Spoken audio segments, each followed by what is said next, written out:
After seeing the train wreck that was Toy Story 4, I was admittedly a bit nervous when Pixar announced Toy Story 5, a seemingly pointless sequel to a franchise that had ended twice already. Indeed, it felt strangely dystopian to me that a series as beloved as Toy Story would be bastardized, mangled, and run into the ground repeatedly through endless sequels, all for the sake of making a quick buck at the box office. A flurry of doubts entered my mind almost immediately. Would they undo key aspects of other films in the series in service of a mediocre premise? Would they flanderize the characters to a ridiculous degree and have others sit on the sidelines with nothing to do? Would the cast be filled with unnecessary side characters that balloon an already inflated cast in order to facilitate pointless celebrity cameo characters? All of these questions and more whirred through my brain as I watched the first trailer for the film. But as we began to get more information on what the story would be about, something changed. The premise actually sounded pretty decent, and from the looks of it, they had been listening to feedback and were ready to release a film that had something new to bring to the table. So did the film deliver on its promise of being a satisfying sequel to a long-running franchise, or is Toy Story 5 simply another lazy cash grab from Disney? Let's get into it. When it comes to the Toy Story films, there are three distinct eras that come to mind as a way to frame the films. There's the classic era, which consists of the first two films, both highlighting sarcastic and often borderline adult humor, while also having a set ensemble cast that contribute to the plot in clever ways. These films set the groundwork for the future of Toy Story media, and as a result, feel the most creative out of the bunch. Then fast forwarding 11 years, we arrive in what I'll be calling the modern era of Toy Story, including the third film and the two TV specials that followed. These works keep a lot of the DNA of the original two films, but add a more modern polish to the animation, as well as having a different tone from the originals. Pixar by this point has long since moved past its youthful and rebellious feel that it carried with its first couple of movies, and has transitioned into the feel-good, cry-at-the-end, heartwarming studio that they're most commonly associated with. And as a result, Toy Story 3 has a more heartwarming story to tell, but with the same creativity and cleverness that made the original so special. And while the specials may not have had the same impact and emotional core that the film had, it was still clear that Toy Story had a strong creative formula and was still churning out fresh ideas to sustain the viewer's sense of wonder and intrigue. But ever since then, things have been a little different for the franchise. After the TV special Toy Story That Time Forgot, the series went quiet for about 5 years until Toy Story 4, which ushered in the final era of films, which I'll be calling the postmodern era. Do I sound pretentious enough yet? These films, including both 4 and 5, highlight a significant departure from what came before, and act more as character studies rather than focusing on the ensemble. Many of the staple cast members of the last film are sidelined here, and while perhaps necessary in order to keep the plot from ballooning too much, it still remains unfortunate that beloved characters who have all previously had purpose and relevance in the story have been cast aside as background actors that get 3 to 4 lines each. And make no mistake, Toy Story 5 exemplifies these traits pretty explicitly throughout its runtime. Characters introduced in Toy Story 4 are also sidelined pretty heavily here, and of course pretty much all of the original cast has nothing to do. This isn't as jarring as it was in Toy Story 4 though, as at the very least it feels consistent with that film. Yet it does feel as though there is something lost with taking this approach. After all, the toys live and die together as a unit, so it makes sense that they should all play a role in contributing to their shared success. But this film is more interested in zooming in and exploring Jesse's character more than anyone else's. And I do respect this decision to a degree. After all, the last film feels like it did the same thing for Woody as a character, and with him pretty much removed from the story at the end of the previous film, I was worried that he would again be headlining the majority of this one. Thankfully, this was an unfounded concern. Yes, Woody is in the film, but it isn't really about him, and more importantly, it doesn't spend too much time trying to justify his re-entry into the story. He feels like a supporting character, which is exactly where he should be at this point. Going back to Jessie though, I can't help but feel like we've been here before with her character. The majority of the film is about her grappling with the idea that kids might not want to play with her anymore, and the feeling that she, as in the other films, isn't good enough to be played with, or even further, isn't doing her job right as a toy. And I've been seeing a lot of reviews popping up saying the film is getting into diminishing returns territory with its themes, and I can't help but agree with these people. The first film is about analyzing the duty of a toy and their responsibility to their child, as well as the fear of being lost without an owner and replaced by something new. The second delves into what happens when a child grows up, and the fear of being abandoned, while weighing the value of being kept pristine and doing little in life versus taking risks and being happy. The third is the first film that really retreads a little old ground, taking a more focused look at what happens when, inevitably, owners grow up and toys are no longer necessary. It grapples with similar themes as the first one in the department of being lost as well, and culminates in a satisfying ending about passing the torch and loving your owner, no matter how long they have. The fourth retreads even more of the same ground, this time taking a microscope to the idea of what it means to be a lost toy, and finding meaning and newfound purpose in not just helping children, but other toys as well. And then we get to the fifth entry, which thematically brings into question what happens to toys as tech enters the home of children and toys begin to be replaced. On the surface, of course, I find this question to be oddly refreshing for the series. In an age of iPad kids and an increasingly faster moving world, it is difficult to answer the question of what purpose do toys really serve now. However, on a more fundamental level, the question has the unfortunate side effect of lapsing our characters back into the same conundrum they've always been in, being lost and being replaced. And at this point, we kind of know what the answer to this will be,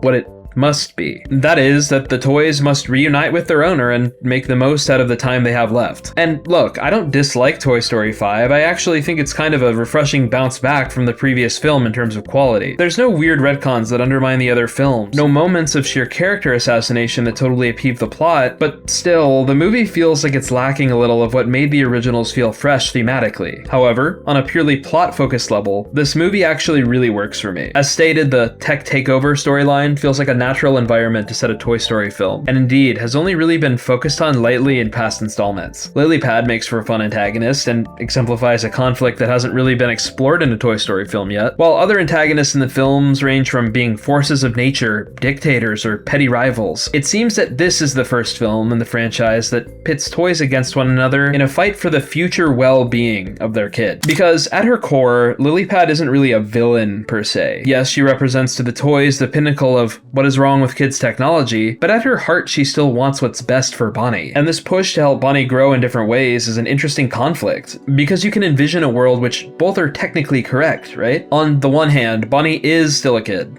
and deserves to play and engage with toys in the way that she always has. But on the other, she severely lacks any real social confidence, and a device like LilyPad offers her a solution in allowing her to more easily socialize with others. Ultimately, this film suggests that these two pieces of children's media can synthesize and coexist in a way that allows them to create connections and socialize on a deeper level. And while devices in the real world may often lead to negative experiences with others and other things like brain rot and screen addiction, the film posits that with the right parental guidance and encouragement, a kid can stand to lead a fulfilling childhood in whatever makes them happiest, whether that be through play or other social activities.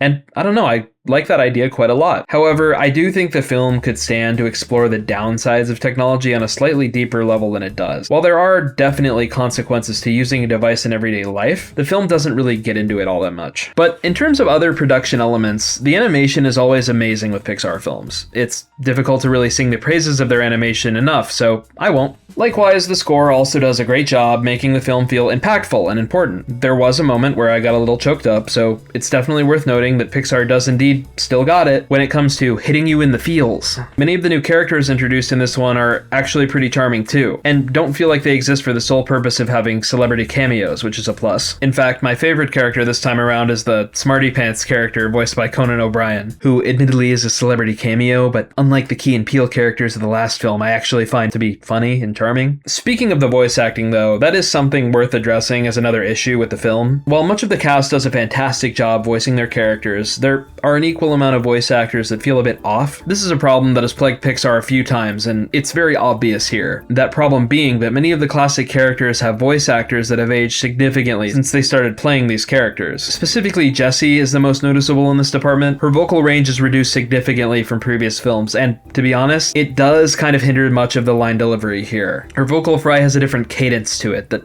makes it feel like she's aged, creating a tonal mismatch with the character depicted on the screen. Don't get me wrong, no disrespect to Joan Cusack, she's a great actress, but it might be time to pass the torch to someone younger that can do the voice more consistently. As for double features, I mean, come on, it's Toy Story, what do you want me to recommend? The Indian in the Cupboard? Watch like any of the other Toy Story films, or for that matter, any other Pixar film. But yeah, that's Toy Story 5. It's nothing crazy, but it has enough new ideas that it brings to the table that justify its existence, even if every plot thread isn't a home run. Would I recommend it? Of course. It's good to see that despite the fact that we will undoubtedly get Toy Story 6 in roughly 8 years or so, it will at least be on a path that feels a bit more stable again. I give this movie a 7 out of 10. It's good.